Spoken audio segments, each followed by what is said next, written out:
Hello and welcome, everybody. Thank you so much for tuning in to this 20th episode of the Backwards K Baseball Podcast. I am Chris Asbrock, and I'm your host, as always. And I'm joined each and every week by, I'm going to go with esteemed today, my esteemed colleague, Scott Kaiser. Scott, buddy, how you doing, man? Nothing feeling esteemed about this shit show. Just, hey, it's gone. Oh, yeah. I'm here. Yeah. Our pre-show antics were nothing short of an absolute shit show. So there's that. I feel about as good as the White Sox feel right now. That's what I feel like right now. Well, that's pretty low. Pretty low. Anyway, how are you, Chris? How are you? Well, I can't complain. We're 20 episodes in. However, man, like you were saying, we were talking earlier today, we are in the dog days of the baseball season. It's just dragging, man. Thank God for, a couple of moves that happened, bigger moves that happened this week. Otherwise, you know what? We probably just cancel the show because really to talk about. It crossed my mind for a second. I'm like, we're in the middle of these playoff runs, but things are kind of settling in. Not much is going to change over the next couple of weeks. The races are going to get a little tighter, but here at the end of August, beginning of September, it's just kind of like, all right, this is why I've advocated that the playoffs should be starting as college football and the NFL are getting back underway, so that we'd have something like the excitement in the end of summer instead of, oh, there's another month left to this. And some of these teams are just basically going through the motion and just kind of slogging through it. Yeah, it's been rough. I mean, and we've talked about it numerous times. It's like, man, it's just not really, it hasn't been fun. I mean, again, you're just at that dead point of the season where, obviously you go through your ups and downs. And right now we're in a lull. Holy hell, we're in a lull. Yeah, but we're here. I was going to say we're here. Baseball's still being played. It's the show must go on. So, well, that's true. It does have to go on, and we're going to go on about it. Talking about the Pacific Northwest. Let's start there. And the Seattle Mariners made the move to fire manager Scott Servais. This was a move that, honestly, I was a little surprised that it happened, but it's, I would say fully expected as well, based off of, how Seattle has gone. Vastly underperforming this year. And, they decided to make the move and go on from Scott Servais, which, again, like I said, during his time in Seattle, I've got everything kind of written down here. He's 57 years old. He was hired back in 2016. So, I mean, he's been there longer than I thought. I mean, you're already looking at, almost 8 full seasons. He did compile a 681 and 642 record. So that's a 515 winning percentage. So just over 500. I mean, again, back when he first started, the, really wasn't, the top of the, the food chain in terms of, teams that he had, only until recently when all these prospects and, everybody started to come through the system, was when, Seattle really started to make a move. So justified, I can understand it. Surprising, yes and no. But Scott, when the news came out that Scott Servais was let go by the Mariners, how were you thinking about it? Like what kind of crossed your mind? Well, we've sat here and talked about the last couple of months, Seattle being in and out of the favorites in the West. They go and make all the moves in the offseason. They go and make all the moves at the trade deadline. Started off the season while the Astros were struggling, just cruising, looking like, they were going to, by all accounts, make the playoffs, at worst as a wild card. The rest of the league looked like they were lagging behind where the Mariners had got to, and it looked like we talked about it. They shored things up at the trade deadline. Votto had made all his moves, looked like they got all their ducks in a row, and things didn't quite go that way. We discussed last week that things kind of fell apart for him as the Astros started to surge. The trade deadline, even though they got all those pieces, they clicked initially, but as time went on, the offense kind of backslid into struggling some more. And, to be honest with you, I know Scott Service was once a Seattle Mariner, and he, that's the kind of comfortable hire. And I guess he did a fine enough job. But the way that the Mariners have gone about things, I guess this was kind of just the final move that you could make if you're trying to turn this franchise around and get them where they feel like they should be going. I mean, I don't know that it necessarily had anything to do with his managerial decisions. I just think that sometimes these things don't work out. The players that they've brought in just haven't clicked together. We talked about the struggles of Julio Rodriguez, and while the pitching has been, their strongest point for the last 3-4 years, and I mean, even today, you look at it, and they probably have one of the top 3, if not the top starting rotation from top to bottom in the game. It just doesn't matter if you can't hit the baseball on a consistent basis and score runs. And so this has to happen. I mean, I don't think that it was necessarily anything that the fans were calling for, or the media there in Seattle, because I don't think that he was not well liked. It just sometimes you try everything, and this was one of the last things that they could do. Now, if I'm Jerry Dipoto, I'm looking over my shoulder, because you fire the manager, you've changed the players, you've moved things around. The next job that they're coming for is yours. And I don't know what the ownership group there in Seattle thinks about the job that Dipoto's done. I assume that because he still has a job, that he's in good standing for the time being.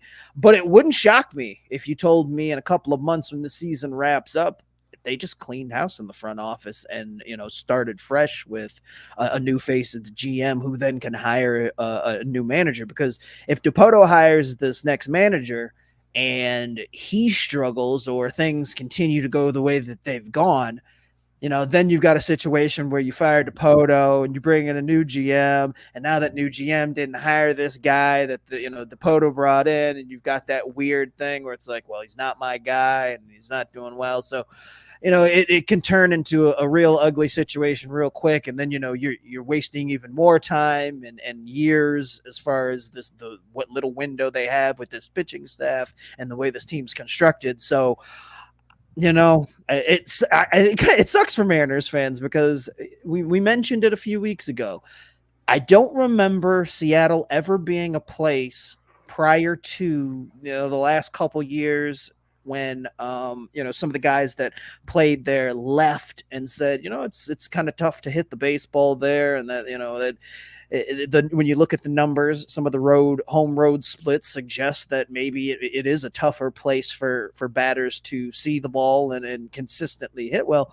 But I'm not really sure where the change was, because the early 2000s, that they used to have a high-powered offense, and it was the pitching that struggled. They could never seem to get a starting staff of more than 2 or 3 guys that you could count on, and just a bunch of no-names. So I don't know.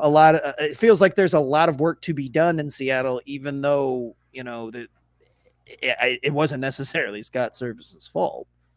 Well, that's the thing, is sometimes that the moves just have to be made. But like you were saying, I mean, overall, you can't blame the manager if the team's not hitting. And then unfortunately, when it comes to situations like that, again, you do have to make a move to try and shake it up a little bit. But right now, the Mariners are sitting at 66 and 65. They're 4.5 games back of the Astros in the West, 6.5 games back in the wild card. So, I mean, let's be real. They're on life support right now. It's not looking good for them. But, depending on what happens in this offseason, like you were saying, Scott, with the Mariners front office and Jerry Dipoto, if Jerry's around, then he has to get this hire right. Because again, you're looking at a window that isn't very wide right now. And, as each year passes, that window continues to shrink. And, you don't want to waste the great years of Logan Gilbert, Julio Rodriguez, just to name a few, when you've got just loaded, pitching and everything like that. You hate to see it when you've got a team that is loaded with talent like the Mariners are. Luckily we're not seeing it from the Orioles. The Orioles, They peaked at the right time, and now they're rolling, and they look like they're not going to go away for a long time. That's what you want to see from the Mariners. And at this point in time, it's just right now, it's just not looking like that's going to be the case, with the team, like the Astros, who are, still in your division. The Rangers, surely to God, aren't going to be, this bad, next year. The Angels, the Angels are the Angels, and so are the A's. So you don't really know what to expect from, the bottom two. But like I said, Texas isn't going to be as bad as they were. And Houston's going to be Houston. So, with that being said, now you're really, you're looking, up at two teams right there. Again, Jerry Dipoto has to get this next hire right with this, with this team. Otherwise, like you said, you're going to be looking over your shoulder, and that's the last thing you want as a manager or a GM. Obviously, the general manager made the move to get rid of the manager, but now everything's on him now. So Jerry Dipoto has made the moves, and seemingly they were great, and they put him in a great spot. It just hasn't come to fruition right now. And like I said, you're one game over 500, and we are August 26th right now. You have a little over a month left. I mean, you have to do some serious work, in this final month to even remotely get yourself in a playoff spot. And I just, pitching staff-wise, they've got it. Offense, I don't know. And I think it's a wrap on this season. I think I do too. Yeah, I think you fire the manager, the way that they've struggled, the Astros are surging. I just don't see enough life left in this team, especially offensively, to make a push and get in. Let me look. The only way is if if it does become a major shakeup to where these guys are like, all right, screw it, and now we just got to basically just light their asses on fire because of that. That's the only way. But like you said, I'm pretty much they are on life support, and right now it's almost DOA for them, unfortunately. And it sucks, like you said, for Mariners fans because two great seasons have gone down the drain. And, they're six. Shown. They're one game above 500 at the moment, 6.5 games back in the wild card. I don't see it anymore. Wild card. And when you fire your manager this far out, if you were a team that had real hopes of pushing this thing, you would have had a manager in place that it was clear that was ready to take over, or you hire him with some name guy that you rush through. I mean, they just replaced Service with like a bench coach, right? I remember seeing the name, but it wasn't anybody that jumped out. They're operating like a team that sees the writing on the wall, and the rest of the season is basically for naught. But they did bring in Edgar Martinez as the hitting coach, so that is interesting because a new voice, especially like Edgar Martinez as your hitting coach. Okay, I mean, color me intrigued, but I fear it's a little too late. I was just going to say, I like the idea of the move, but in August, there's only so much you can do. I mean, these guys are where they are at this point. You need an off when you're going to change the hitting instructor, because the Yankees tried this last year when they brought in the mayor. For the last part of the season, and you saw how that didn't work because at this point in the season, there's only so much these guys can do. And I know people want to say, well, these hitting coaches and pitching coaches make huge difference. Yeah, they do when their programs are installed and they have an entire off season to get to know the guys and work with the guys. Trying to do something like this on the fly is just trying to put a Band-Aid on a gun wound. So on August 26th, let's see what Edgar Martinez can do. Right. So he can't work miracles. And at this point, the offense is what it is. So as you were talking, I just did, a quick Google search because I was curious to see what, maybe people were saying about this. And it seems like at least the local media maybe is kind of starting to turn on Dipoto. Interesting. Scott Service was a well-liked former player, and like I said, it doesn't seem like that he did anything overly suggesting that he should be losing his job. And a lot of these headlines sound like they were shocked. So that's what I'm saying. It kind of came out of nowhere. I mean, it was the timing was odd. And I think too, like it's, when I was, bringing up the story, it seemed like, I mean, justified, like I said, yes, in terms of they've struggled 2 years in a row. Well, not 2 years. They were almost in the playoffs last year, but this year struggled mightily. Sometimes you just have Oh to make the wow, move. wow. I didn't mean to cut you off, but Oh, I you're was just good. We're not here. No, wow. I'm like, oh shit. Okay, let's hear it. Let's do it. Service found out Oh about yeah. firing from an alert on his phone. I did not. Yes. Yeah. I I did saw that and not. I was like, ah, I did not oh. know that. That's yeah. If I'm Depoto, I'm tidying up that resume because See, I that's can't. yeah. This sounds like one of those situations where Depoto's trying to save his own ass on this sinking ship, so he plays his final card. And if our assumptions are correct that things are just going to fall apart anyway, and it doesn't matter, he's just a lame duck GM going into this offseason, and the And ownership I group is never probably going thought to I would flip have. it. Yeah, I never I thought mean, I would have said that. right, 2 or 3 months ago, this would have seemed unimaginable, just the way things were going. But it's such a long season. There's so many twists and turns, and even though the Astros had struggled, they were always still the Astros. And I did see a few. There was a pocket of Seattle fandom that was saying, even when things were going good, hey, just wait, we'll find a way to screw this up. And it could be because of years of being jaded, or maybe they knew, Yeah. maybe they saw or know more about this team, behind the scenes than someone like me or you would, because I don't follow Seattle too closely, outside of the day-to-day score and whatnot. But it's shocking that it happened from the outside, but maybe this was something that was going to happen come this off season, regardless of Service getting fired. Like, there's just going to be a shakeup at the top anyway. And I think, I mean, at this point in time, I think you kind of have to. I mean, if that's the way this was Yeah, I handled, mean, I was just gonna say, if this is the way it was, and Service didn't know, and seems like yeah, the players were blindsided, and they all seem to have liked Service. There's nobody saying anything bad about him. It's all good stuff. It sounds like this is the writing is on the wall for a change in yeah, GM and an overall shakeup. So I mean, it sucks for Seattle, though, because again, you come into this season, things start off so well. They've made all these moves. You think, okay, this is our shot, and that's the worst part, is when you're a team like the Mariners, who has spent the last 4 or 5 years battling for relevancy between the Rangers and the Astros, but always trying to battle really the Astros for that top spot.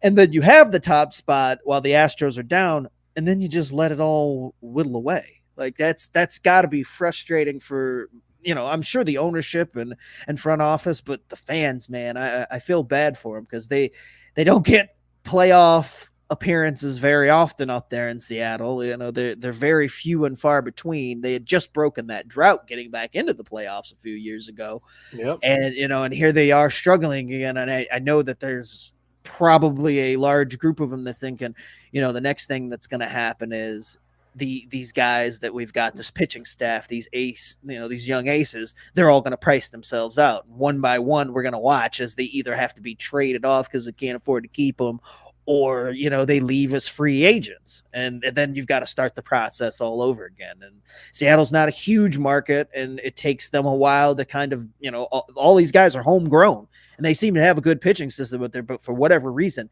they cannot figure out how to put this offense together and make it click for any sustainable amount of time.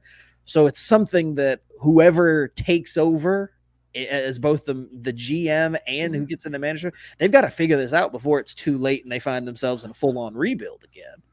You know what it almost has the feel of is an Angels situation, like the Mike Trout, because you've got Julio Rodriguez signed long term, and then it's like obviously the Mariners pitching staff is a hell of a lot better. It's light years better than anything the Angels could put out. But it's just like they just can't get out of their own way and get to the postseason. I mean, they did, like you said, a couple years ago. They broke that little streak there, and in Julio's first year, and then that was it. And we just haven't. Again, they sputtered at the end last year, And then now looking at this year, you've got at this point in time, you're looking at the Orioles ahead of you, the Royals ahead of you, and um, the Twins. Those are the three wild card holders right now. And then just a game and a half, or a game and a half above you is the Boston Red Sox, who are playing better than what many expected coming into this season. Well, I'm sure that plays a part in it too. With despite the fact that the Red Sox are playing well, you look at those records: 67 and 62 for Boston, and then Seattle at 66 and 65. Yeah. Seattle definitely, I'm assuming, feels like, well, at the very least, they should be ahead of Boston and within shouting distance of one of these playoff spots. So the fact that they're sitting 6.5 back of that, has got to be just massively disappointing and frustrating for the entire organization. And I mean, if you look at it, I mean, you're sitting there and you've got Tampa Bay, who is a half a game back of you, and Detroit, who's a game back of you. Like those are two teams that we've talked about who have struggled mightily. So that kind of, gives you an idea of where the Mariners really are. Yeah. Because we were looking at it going into it like, oh man, the Mariners are going to be there. And wow, I mean, here we are, they're just a game, within a game or half game above, two teams that have struggled mightily this year. And you're behind a team that you expected that wasn't going to be very good this year. So it's just right now, it is not looking good here in the Pacific Northwest for Seattle fans. And like I said, it sucks because they deserve so much better. And, I feel bad because they made the right moves to bring in the talent to help out, that pitching staff. And again, when you're losing games 2-1 or 1-0, what good does that do you? And unfortunately, that's the thing. It's like, yeah, people talk about, like in football terms, for example, like, oh yeah, our defense is so great. We only give up, 10 points a game, but when your offense is only scoring 7, doesn't mean much. You're still getting losses, and that's what's happening here. Pitching staff's doing a great job, and offense just isn't cutting it. And that's, it's a damn shame because right now, like I said, they're wasting the a nice solid open window here, of some really good talented players in Seattle. And eventually, like you said, they're going to price themselves out and they're going to have to make some moves because unless you start signing these guys right now, to nice team-friendly deals, almost like a Jackson Churio type deal that we saw Milwaukee sign, but these guys are proven, and so you're not going to get that. Did Julio hasn't signed one of those type deals, has he? Did he sign? Did. Yeah, he signed. I would say it was a 10-year. 2 years ago he signed. All right, yeah, okay. I could, for some reason, it was slipping my mind whether or not he was one of the ones. And a lot of those 10 and 2, I think, is what it was. Yeah, and I think the those deals tend to go to position players. Not a lot of those long-term, lock them in for a while deals go to starting pitching, which is what Seattle has, plenty of. But you don't lock those guys in because you fear for arm trouble and you fear getting locked into a long-term deal where there's no return on investment or you miss 2 or 3 years off of injury. So right, so it's like what their strength isn't what you tend to lock up. And I know there's been conversations the last couple of years about them maybe having to part with one of them or, a couple of them to get in some hitting. I mean, I could see the next guy potentially having to do that. Like making the decision that, look, this offense needs something huge. It can't just be Julio and we've got these ancillary pieces. They have Rosarena, but he's been, this year he's just been okay in terms of him. But just going into next year, when you look at it on paper, it's like, even if you just start with, okay, we've got Julio and we've got a Rosarena, but then, we've kind of just got this makeshift offense surrounding. Like they're decent pieces, but it's not really an offense or, there's not really names there that you would fear. So if they decide, hey, let's go, let's trade a Logan Gilbert for, some big name, or let's move a Brian Wu and package him with somebody to get, something else offensively, like that might have to be the move because you do it now, one, before they get hurt and they lose all their value, but two, because at least if you trade one of them now, hopefully you can capitalize on the rest of them being there, you know? So Yep. it sucks that they might not be able to have them all together, but you gotta shake up something. Like DePoto's, I mean, I think he's made all the moves that he can make without trading away one of those big names. Like I think it's just been exhausted as far as like if you don't have any money to go out and just dump on a free agent this coming off season, which I can't imagine they'll be a player for a Juan Soto or anything like that. And maybe I'm wrong. Maybe they have plans to, you know, back up the Brinks to somebody like a Juan Soto. But if you're Juan Soto, are you, you know, how much would it take for you to sign in a place like Seattle after experiencing the last couple of years in playoff situations in both New York and San Diego, where even though they came up short in San Diego, they still were in it, you know, all the way to the end generally. So I don't know, man. It'll be an interesting time and situation to see how it plays out over the next 6 months. Like I have a feeling I'll be watching a little bit more closely than I have in the past, just because of the way the team is structured and the fact that they're seemingly ready to win and built to win, but are just missing like one or two things. And if they fire DePoto, then, you know, obviously all bets are off as far as like how things are going to go with whoever steps into that role. Yeah, and I was just looking at Randy Arozarena, his contract. Looks like he's up for arbitration next year. So he's under arbitration, looks like 25 and 26, and he's in UFA in 2027.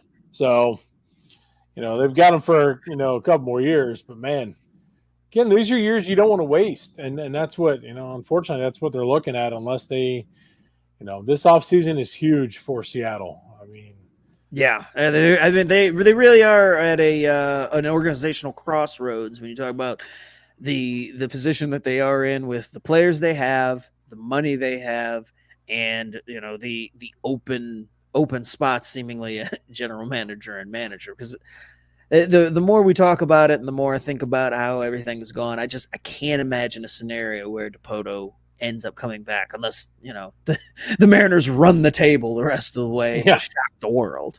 I'm pretty sure we just fired Jerry DePoto. That's really what I like. Like I was gonna say, we've talked the Mariners into that. This is probably the way they're gonna have to go. You know, we might actually see the release tomorrow. Like we'll get the press release tomorrow that they fired. Or maybe somebody will send DePoto this episode and he'll find out he got fired from our show. You know what? That would be amazing. Turnabout is fair play there, Jerry. That would be amazing. How you like that, Trader Joe? Oh goodness, or Trader Jerry. I mean, yeah.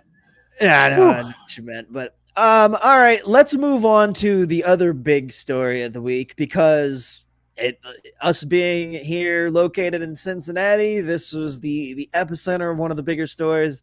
Last Wednesday, Joey Votto called it quits as a Major League Baseball player. He had attempted to continue his career and play in Toronto, but through rehab and setbacks and everything, Joey decided it was time to hang him up. You know, he released the Instagram video to make the announcement in a very Joey Votto way, but you know, it came out of nowhere because I guess, you know, I haven't really thought about Joey all that much, knowing that he's been injured and struggling just to get back into, you know, he's been rehabbing and all that stuff and struggling in the minor leagues. So it was kind of like one of those things when it popped up on the phone, like, oh, wow. And, you know, a little bit sad just because it came to that where you're just like, oh, it's kind of an afterthought. Just in the middle of August, you get this text that Joey Votto retired, not the end of the season, not rumors as things were kind of winding down as he struggled to hit his weight or anything like that, where the writing was on the wall. Just a casual, hey guys, I'm done. This is it. Like, that's, you know, thanks for the memories. So I'm going to let you take it away for a minute there, because you being a Reds fan and watching him extra closely. Like I've spent his entire career in Cincinnati, so I have plenty of thoughts on him as a player and how the fans treated him for most of his time here. But I'm gonna let you talk about it a little bit more because I'm sure you have way more to say just from a personal standpoint. So Yeah, I mean it's a shame. I wish this would have happened last year. yeah, Obviously as he left here, that's seemingly the way it should have ended. It didn't. He signs with Toronto, and good on him for wanting to continue and see if you can try and squeeze as much juice out of it as possible. And unfortunately, like they say, Father Time's undefeated, and he couldn't do it. But Joey Votto is going to go down as one of the greatest hitters of our generation. He took a lot of flack for walking too much and all that, but I mean the guy was on base a lot, and that's what you want. And he had an incredibly professional approach at the plate. I mean let's be real. Bottom of the ninth, 2 outs, bases loaded or whatever, or man on second base, or there's not too many people you're going to pick over Joey Votto to be up at the plate in that situation. And that's, we were lucky to see Joey Votto here, for as long as we did. Started his career here in Cincinnati in 2007. Basically 17 years here in Cincinnati, basically is kind of what it equated to. And man, just a great guy. He was an oddball, but man, he was well loved here in Cincinnati, and rightfully so. He stuck it out through some tough times.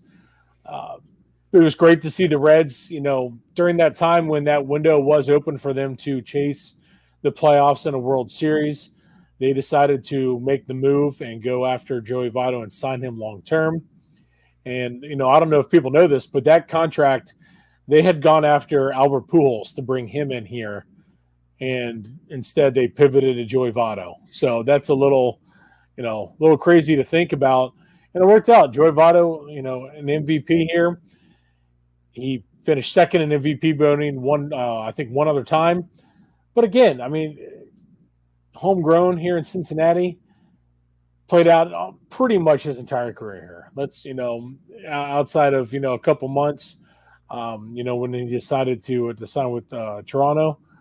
But again, an unbelievable hitter. And looking at his stats, I mean, you just kind of go through Baseball Reference, and it's just like, man, I mean, just incredible to see, overall finished with a 294 batting average, 356 home runs, and 7,252 plate appearances, a 64.5 WAR. Man, that's impressive. 1,144 RBIs, on base percentage of 409, OPS of 920, OPS plus of 144. I mean, just an incredible stat line for Joseph Daniel Votto. Again, super happy for him. He's going to be in the Hall of Fame. May not be a first ballot, but he will eventually make it on. And rightfully so, because again, one of the greatest hitters we have seen in this generation. Not the greatest, but his approach was hands down one of the best, and that's what made him one of the best. So, super happy for Votto. It was pretty cool that he was able to do it when the Reds were up in Toronto. He just kind of called it quits and went over to their clubhouse and said hi to a bunch of people, and kind of the way it should be. But that was really cool that he chose to do it when the Reds were up in Toronto. So, again, it's rough, when you're battling Father Time. But again, Father Time's undefeated. But I'm glad Joey Votto decided to call it quits when he did, and not go out there and make it look a lot worse than what it could have been. But yeah, super happy for him.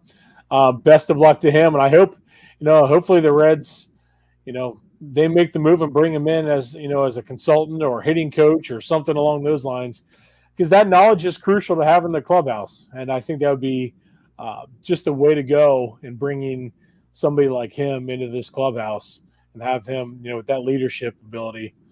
Man, it'd be perfect. So super happy for Votto. Yeah, it's crazy. But yeah, it sucks, when you go out there and you just know you don't have it anymore, and that's what he faced, and man, damn. But hell of a career, Joey. Proud of you. Yeah, I listen. I respect the hell out of Joey Votto, as especially as just a baseball fan first. Votto was one of those guys that he played during a time when the Braves really were struggling. It was the end of that run that they had, and me moving to and being in Cincinnati at Xavier, and then living here afterwards. I got to see pretty much, his entire career play out. And I always thought it was so weird how this city treated him at first. Yeah. Because at first it was like they didn't appreciate him enough. Or like, I take that back. At first they appreciated him for what he did, but then it was as if he didn't do enough to earn their appreciation. And some people kind of soured on him. Well, he doesn't hit enough home runs, or Yeah. he doesn't do this or he doesn't do that. And he played on some bad teams, on some He teams where did. it was basically just him. Him. And obviously everybody wants their best hitter to go out there and slug 50 home runs and knock in 150 RBIs and do all that nonsense. But sometimes that's just not the game of player. And I respected the hell out of the fact that Joey Votto had an amazing eye. Like 400 on base percentage. Do you know how hard it is to get on base at a 400 clip? Like, that is a very hard thing to do. To do it for an entire career is just impressive. And he had clutch hits. He had big hits. And I know, people will dog the fact that in the playoffs he only had the one RBI and he struggled in the playoffs. But a lot of guys, a lot of superstar guys, like huge Hall of Fame names, struggled in their appearance at the playoffs. It's a small sample. Like, some guys just don't get the opportunity as often as obviously that they would like. And Joey's one of those guys where it's like, there were a couple of windows where he had his chance. It didn't go the way he wanted, I'm sure. It's not as if he, went to the plate in those playoff games thinking, I'm not going to do my best, or I'm going to try to, have worse numbers than I've ever, than I have in the regular season. But there was always this kind of weird relationship. I felt like I would always tell, some of the Cincinnati fans, I'm like, you guys just don't understand how good you have it to have a guy like Joey Votto. Like, when your team isn't worth watching, like, ask the White Sox if they would, take a guy the caliber of Joey Votto when he was in his prime right now, when there's absolutely no reason to turn on the White Sox. The Mariners. Points. Right, yeah. They would love to have a guy like Joey Votto in the Cubs. And I admit, when he was younger, in his earlier day, he was kind of aloof and he was a little bit more gruff, and he wasn't really like a friendly guy, but he was focused. Like, he got the job done. And so it was easy to ignore like this gruff exterior. And working in the media, I heard a lot of people say like, this guy's a fucking weirdo. He doesn't, it's hard interacting with them. You can't get straight answers. And then something changed, oddly enough. Like, as his career went on, all of a sudden, like almost overnight, he became this fun-loving goofball. Yeah. And I don't know what it was, but he became like one of my favorite non-Braves players just because of what he was going to do next, and he had great interactions with the fans. I loved when he would troll the fans in the different cities, especially messing with the Philadelphia and, going to throw balls in the stands, but keeping them and just messing with opposing fans and having a good time and enjoying himself. And, he clearly loved baseball. And I loved seeing him out there and in his element, and he did some really funny things. And again, some of that stuff happened, as his skills were kind of deteriorating. So it balanced out. Like when he was no nonsense, he was putting up like big numbers, and not big enough for some, but his numbers were much more flashy, and he signed the big deal. And then, as things kind of started to slow down, it was like, I don't know if he realized or there was just something that shifted in him, or he realized maybe, hey, this doesn't last forever.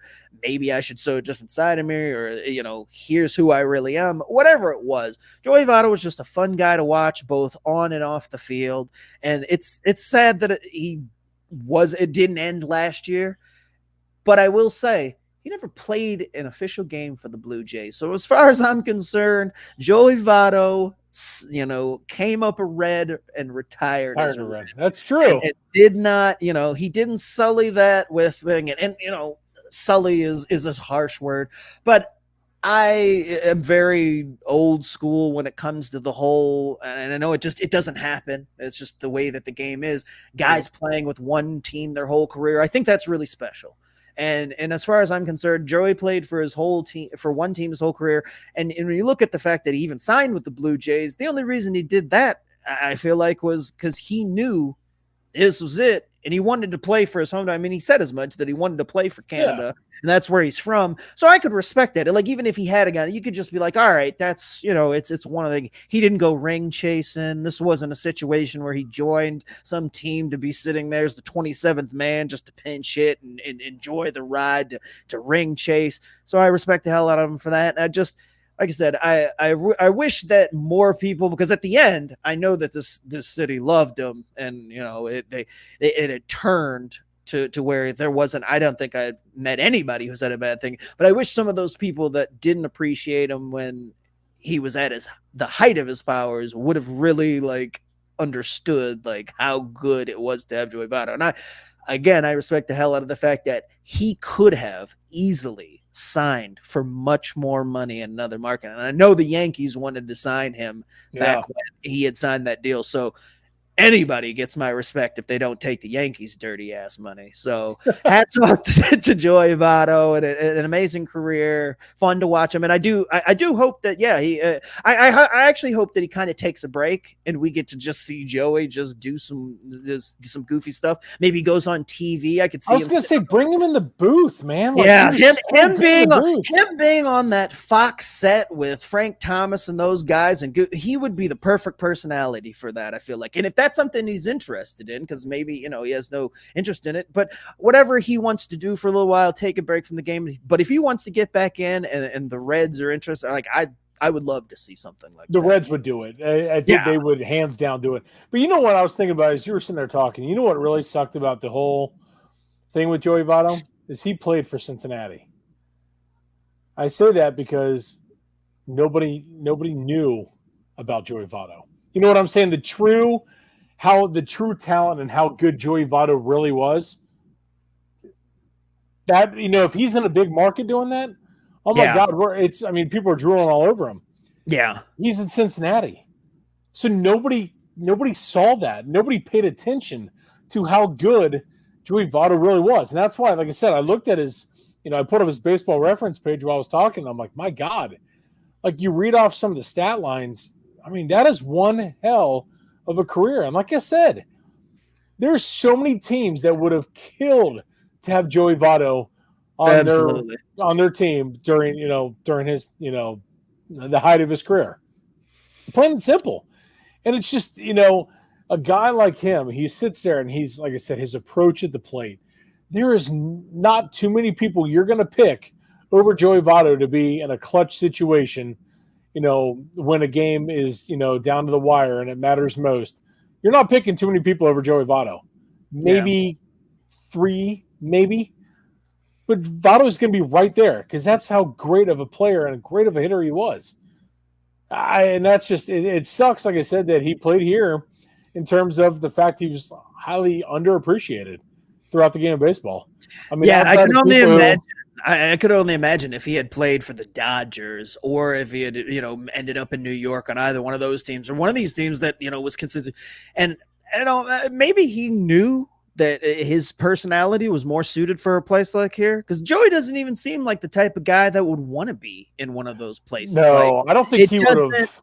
I think Cincinnati fit him perfectly, somewhere in the middle. Or he could have played his whole career in Toronto, where there's not as much media pressure.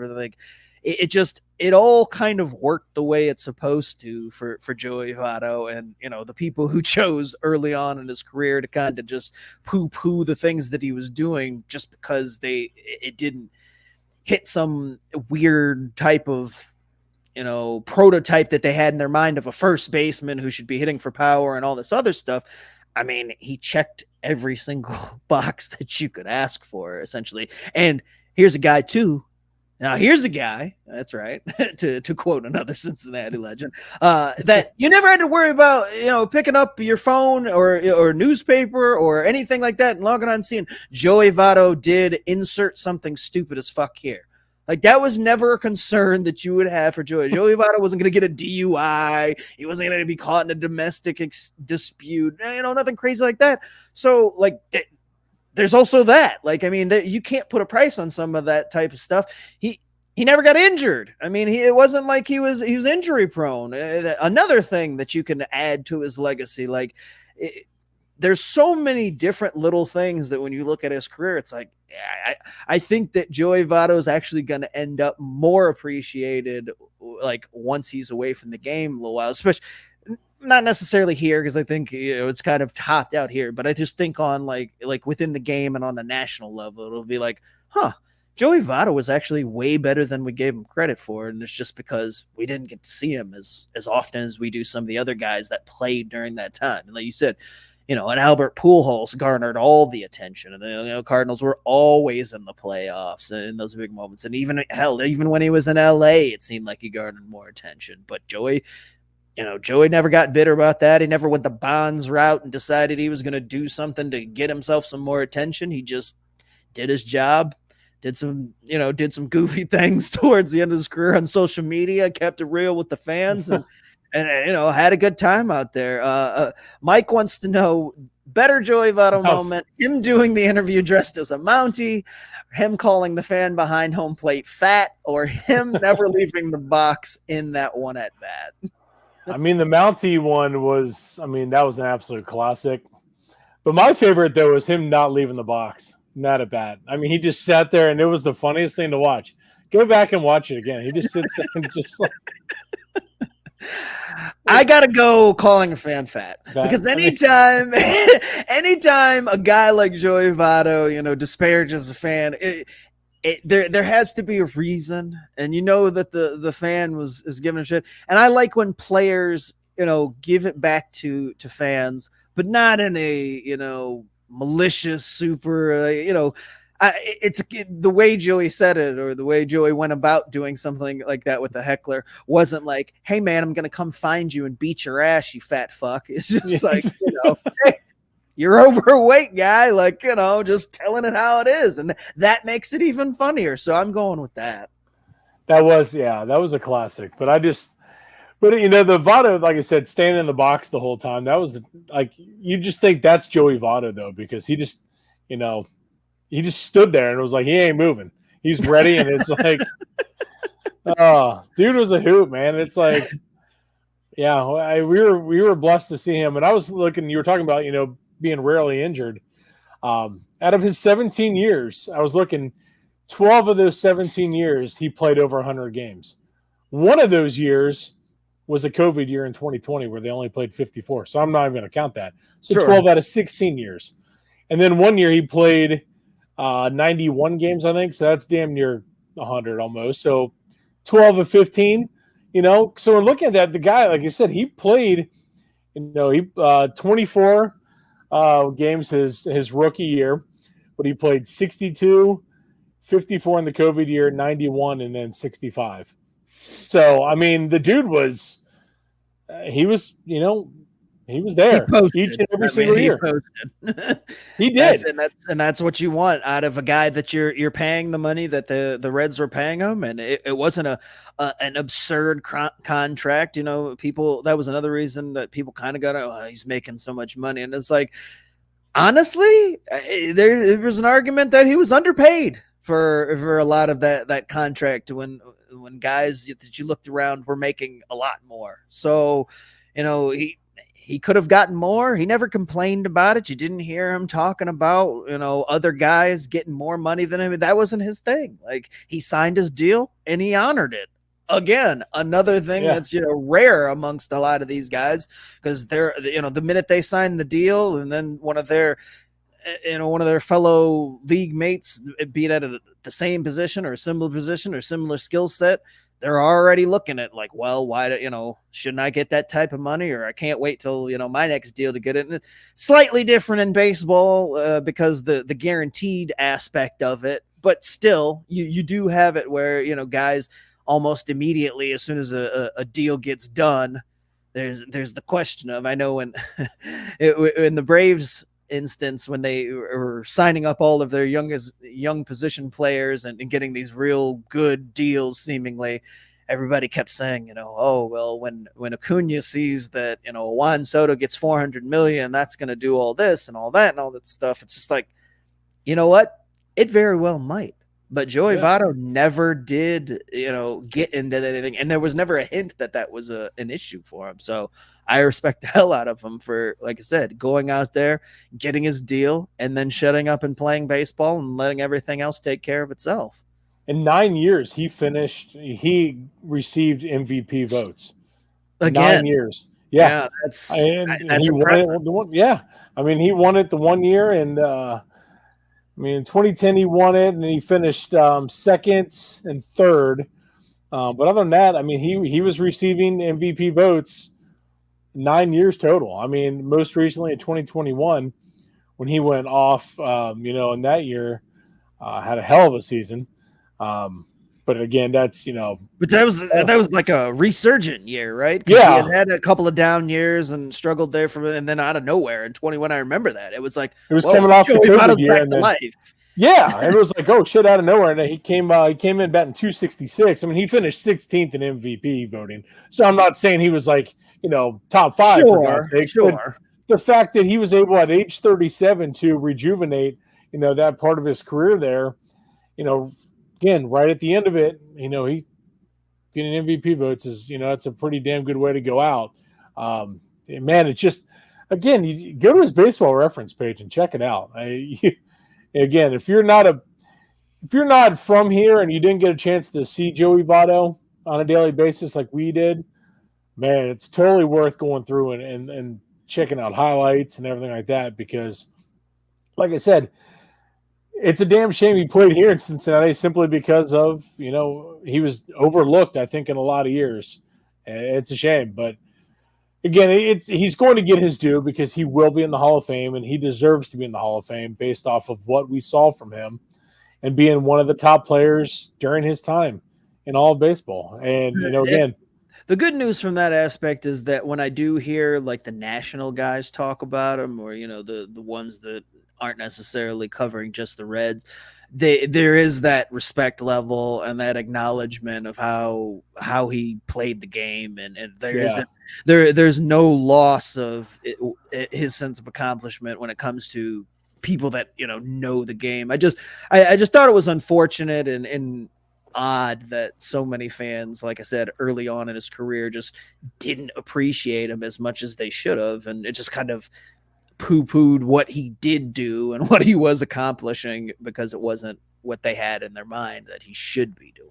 It was a weird love-hate relationship, and that was, like you say, it was really weird. Like I never understood, that hate. I didn't get it. I mean, I don't know what you want the guy to do, but fans here in Cincinnati are fickle as hell. I mean, they really are. They've always been that way.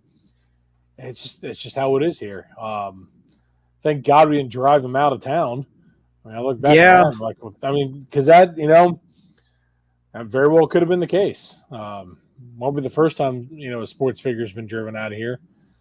But, I'm just glad it wasn't him.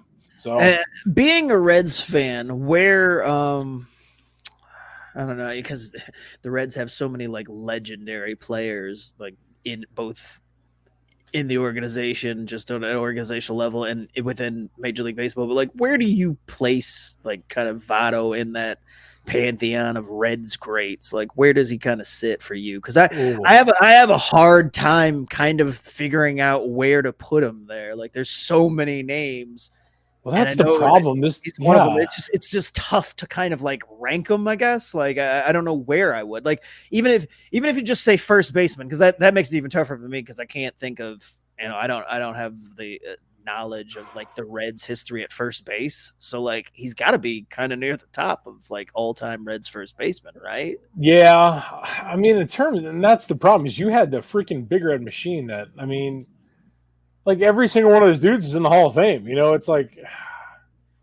that's tough. But as Reds players that I remember seeing dating back to the 80s and 90s. I mean, I was I'm 41, so I remember the 90 World Series team really well. Man, Scott says he blames Marty for a bunch of fans turning on him because he said that Marty continuously shit on him for being patient. he Now, did. that I may have missed because, as much as I saw Votto, and I didn't necessarily watch and listen to all the broadcasts, so I never caught that aspect of it. It was just my conversations with Reds fans that I got that sense that, oh, we like Votto, but like he's just kind of not like a superstar. Like he's a star, but we need a superstar, and he's just not quite there. Like he's a step below like any of the really powerful names. But did Marty, was that really a thing? Like I didn't. Yeah, Marty, he did shit on him Huh. for it. Yeah, which is kind of weird. I mean, Marty, I'm one that I love Marty Brenneman. Just, I mean, I just remember the days of listening to Marty and Joe, and there was nothing better. But yeah, it's for some reason he did. He would get a burr up his ass, and next thing you know, he was, he wasn't, real high on Votto for the most part. I mean, it did shift as as the years went on. Yeah, there was a time there that it was, well, in all fairness, Marty was shitting on everybody. So, I mean, he didn't Marty spare, did get to like his crotchety years there for years. Yeah. He was just real bitter and he pretty spared much no hatred. everybody. I guess too, seeing it, his career average was close to 800, and that's another thing for me that I place a real high respect level on, because in this era of guys swinging for the fences and missing more often than not, a batting average of 250 is acceptable. At the high marks around 280. The fact that he was sitting there, consistently at 200 and 294 his career, at 300 and 294 for his career, like that's another thing for me. It's like I know you wanted him to swing and hit more home runs, but if it was at the detriment of his batting average and his on base percentage, like I don't think you understand what that, like what the value is of that. Like, that's not how the game should necessarily be played. But like, at least for me, like I appreciate guys that put the damn ball in play and have a higher batting average. And he also had the home run, like 30 home run power to me is perfectly fine when you're doing all that. I don't need you to hit 40 or 50 home runs and strike out 300 damn times in a season. That's not fun for me to watch, and it's not fun for me to like track as a baseball fan. I appreciate guys that hit the ball and consistently get on base. Yeah, that's the name of the game, to get on base. I don't give a shit how you do it, and that's one thing, I'm pretty sure that you and I would, as we coach our kids, what do we tell them? Just get on base. Like, I don't give a shit if you're blasting home runs. Right. Get on base. Like, that's the whole point. Get on base, and then, we'll make it. Everyone else can contribute, not just, one person on that. And that's the thing is, I don't know what, I don't know what the issue is. Like I said, you're getting on base. Scott is saying that Marty's argument was crap, was that he was too patient and only cared about getting on base and didn't care about driving and runs, which, I mean, that's an odd argument to make. Like they kind of go hand in hand. I mean, you're creating runs or the potential for runs one way or the other, whether you're walking or swinging the bat. Like, and there's more of a potential just by getting on base to get a run than there is by swinging and missing. So, yeah, I mean, again, as time went on, I guess that kind of shifted, but very weird circumstances surrounding the early part of his Cincinnati tenure, and that would be the only like kind of blemish on his career. And it's not anything that he did. I mean, he's just playing the game the way he knew how and the way he should have been playing it. So, which yes, and I know they get Mike saying that they all wanted another Adam Dunn. They wanted a guy that was just smashing home runs or striking out. Big donkey. Which, yeah, and that's weird to me because I was never an Adam Dunn guy. Like, shit, I loved him.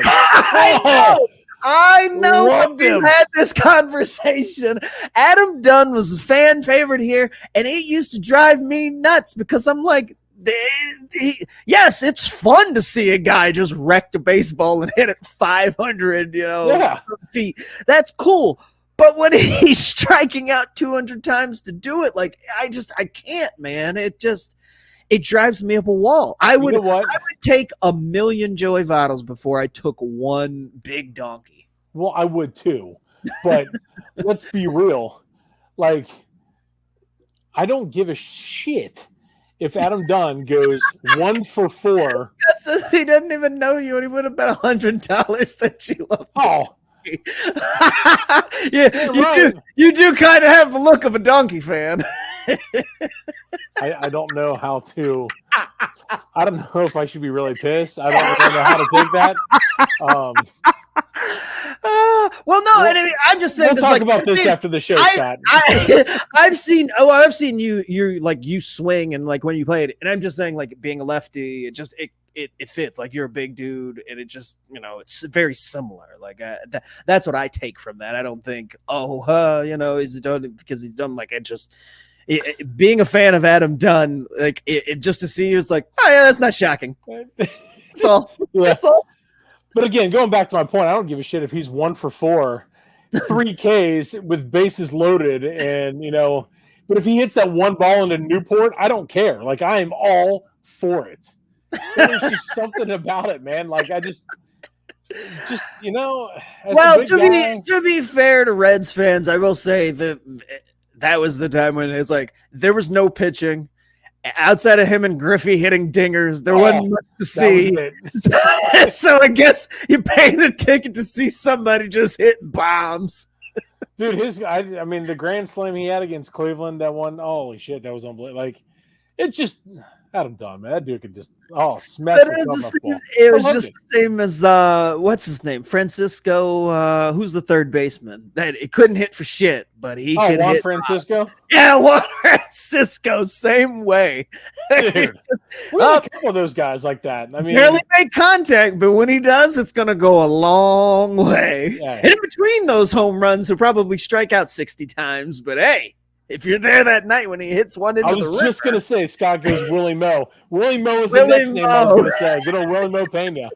Yeah, and that was kind of the era that, Adam Dunn played in. It was just the Reds era where it was just like, we got a bunch of sluggers and we're just going to hope to beat teams 11. We got a ballpark that literally the fences are at 100 feet, so what the hell. But, in all seriousness, though, every team, if there was more talent on those teams, we wouldn't be talking about Adam Dunn. You know what I'm saying? Like, but That was the thing. It was just like, he's sitting there. He was one of the few sources of offense that this team had, and we just had nobody else.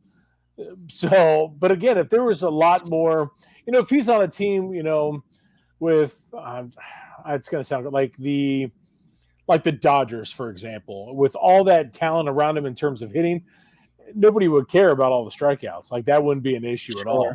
And that's the thing. But, when it comes to honestly, Adam Dunn probably just played in the wrong era. Like he'd be a perfect fit for right now. I mean, Adam Dunn would be a household name and a superstar because he played the game then just before the way the game is basically played now, where, the 3 true outcomes. So he was just slightly before that time is all.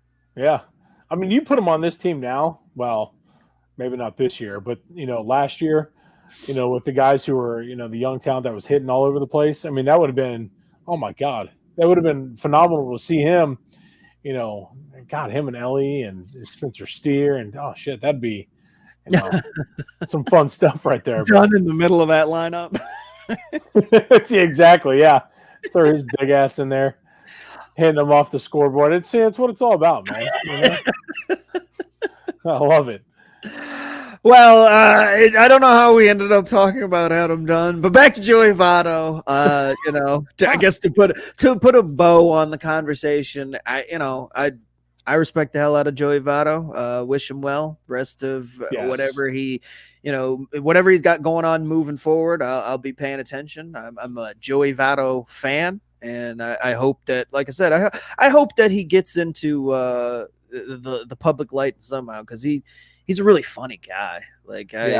I've laughed more at him over the last couple of years, just off the field stuff, than probably like any player of baseball, because there's not a whole lot of guys in baseball that have a personality displayed like that. I mean, but baseball players tend to be pretty closed off and robotic for the most part. They just keep to themselves. They're not very they're not out there in the media like some of the football players and basketball players. That's just not how baseball players operate. So the fact that Joey was kind of like a man of the people the last couple of years, it was fun. It was nice to have somebody who was not afraid to act really goofy and make off the wall TikTok videos and stuff like that. So, congrats to him on a great career, and hopefully we'll see some more from here shortly. Yeah. The last thing that we're going to talk about tonight is history was made today. Oh, we are going to talk about that? Yeah, we got to talk about this because it's never happened before. And because Joey Cora was like, "Oh no, this is happening." So if you don't know, we had a situation today in baseball where earlier this season, there was a game between the Red Sox and the Blue Jays that was suspended for rain. At the time, Danny Jansen played catcher for the Toronto Blue Jays in that game. Fast forward to today, over the trade deadline, Danny Jansen was traded to the Red Sox. Well, it never had happened in a Major League Baseball game before where a player played for both teams in the same game, and that changed today. So today, Jansen was batting for the Red Sox after he started the game as a member of the Blue Jays. A very weird circumstance, but again, something that I think almost the moment that the trade happened, everybody said, "Yo, this has got to happen. This will be a first in Major League Baseball." And the Red Sox didn't shy away from it. Like I said, their manager had said, "Oh, this is going to happen. Let's go make some history." I think I called him Joey Cora, getting my Coras mixed up from the youth, but Alex Cora, the manager there in Boston. So it happened. I didn't actually end up seeing what happened in the rest of the game. I don't even know who won. Toronto did. Did Toronto end up winning? And did Jansen end up doing anything? Or I don't think he did. So yeah, I don't think he did. Okay.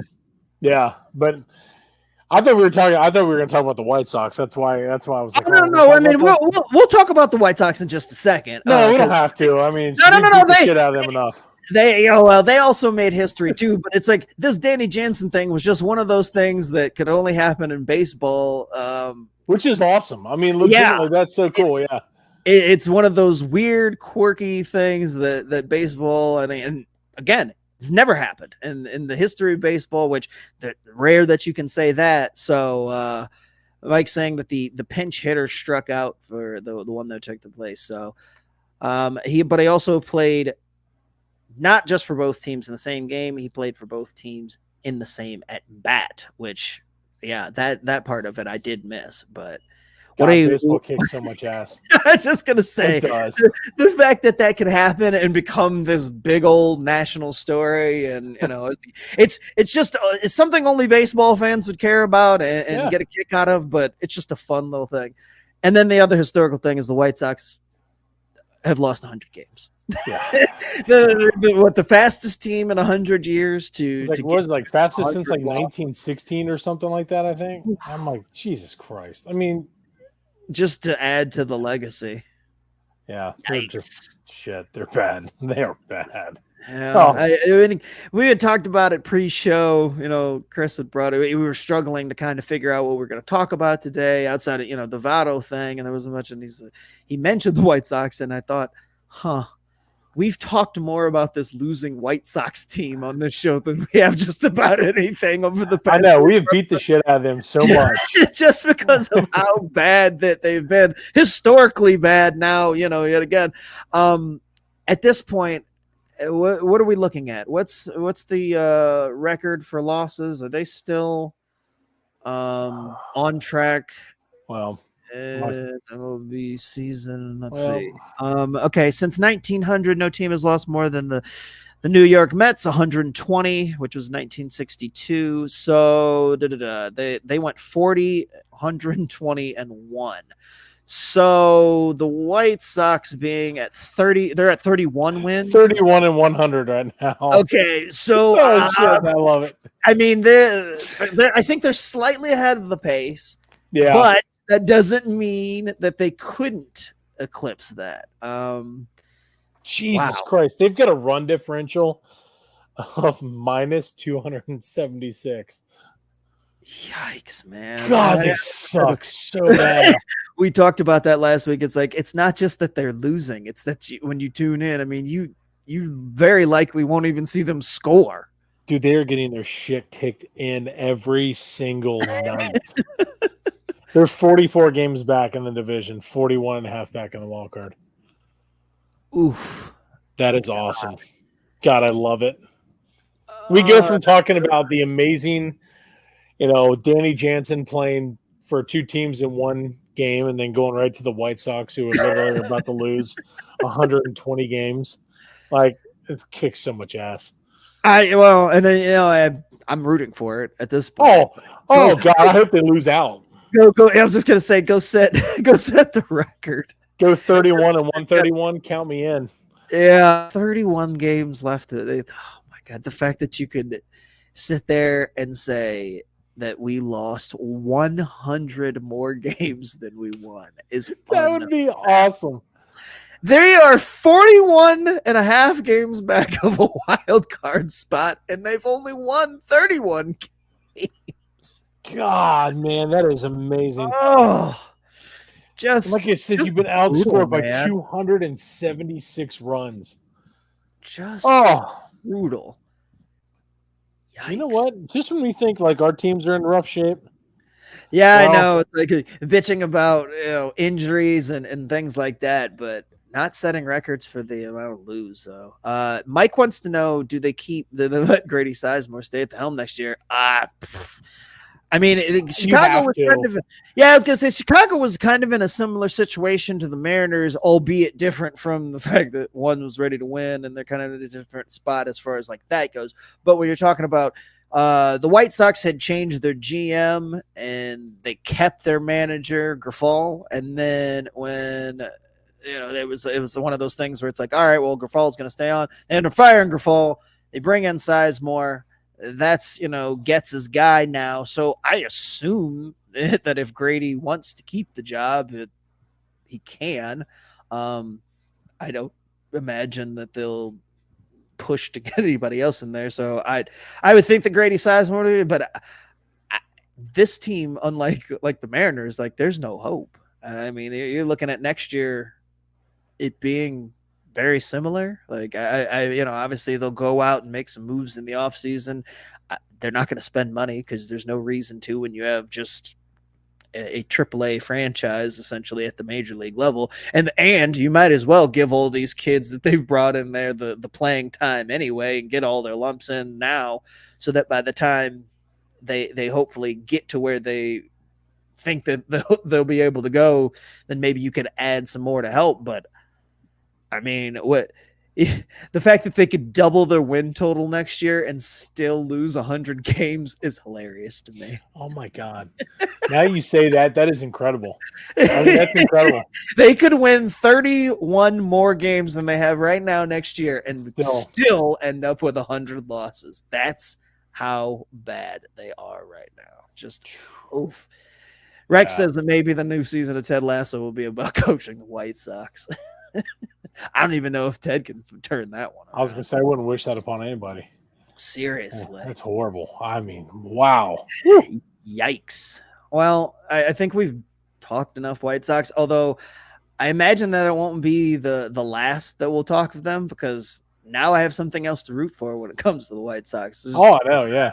I'm rooting for them to set the record. So 20 more losses. Don't think that's... I was going to say, do you think they do it? Yeah, I think they set the record. I do too, yeah. I'm going to say that they finish with 38 wins. Ooh, okay. I was going to go 39. Okay. So we both think they finish under 40. Yeah. So they're just not good. Yeah, it's not like there's anything. They're not other than the pride of not setting that record. There's nothing going on there. They're playing against, they're playing all playoff teams.